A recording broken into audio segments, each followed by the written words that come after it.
long before the first snap is ever taken. And well beyond the last game of every season, the name of one player reigns high above. The Jack Trice story is one about a hero. Biographer Steve Jones knows the story well of the first African-American football player in Iowa State history who broke through the color barrier in 1923, 24 years before Jackie Robinson did the same in professional baseball. You got to put it in context with the times. 1923, racism was rampant. Jack Trice could not have played football just anywhere, but his high school coach came to Iowa State, became the head coach, brought some players along, including Jack Trice. Freshman didn't compete in his first year, but his second year he immediately established himself as a star on the line.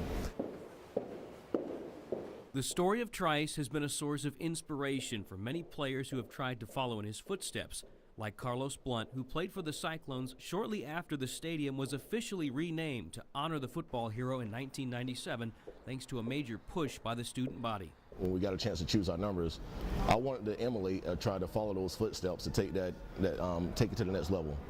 So I chose number 37 because Jack Trice wore number 37.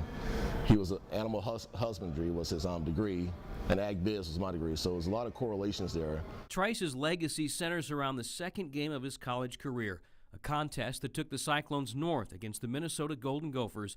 As best as we can tell, Jack Trice was staying at a different hotel from his team. At about dinner time, they had a team meal at the hotel.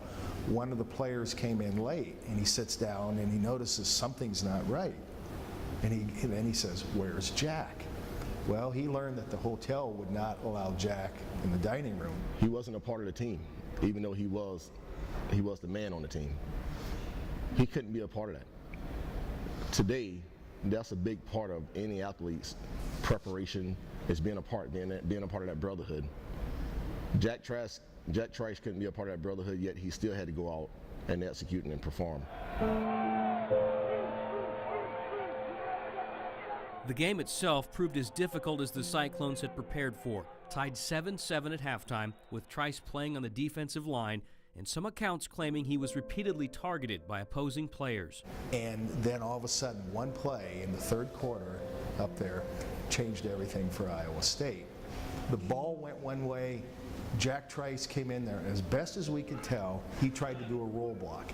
That was an unsafe play and not even taught at that time.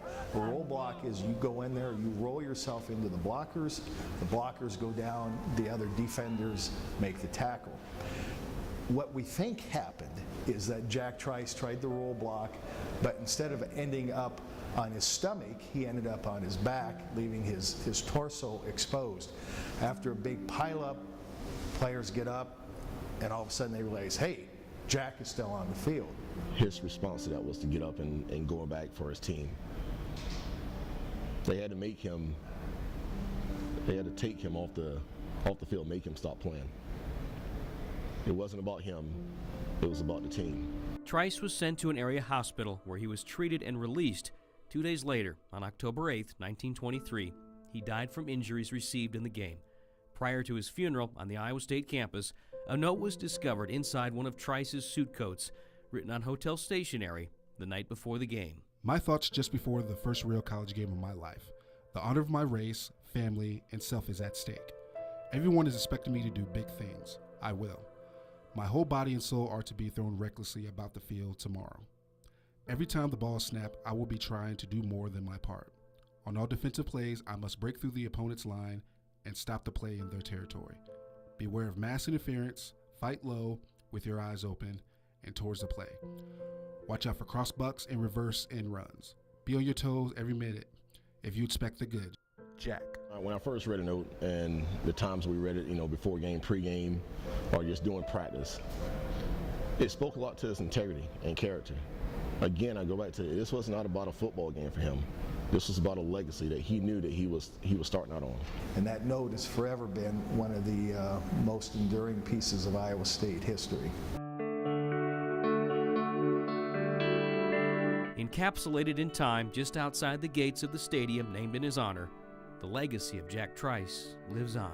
Here we have the only major college football stadium in America named after an African American, and I think that's significant. Once again, we can't overemphasize how important it was that here was a man who dedicated himself in a time when he was not welcome to play at every university in America, and then died in the process. So I think it's very, very fitting that this stadium bears his name.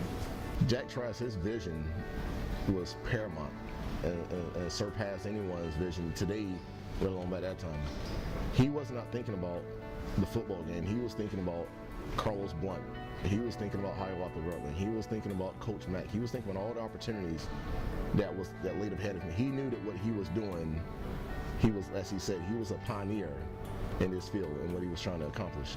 He wasn't doing it for himself.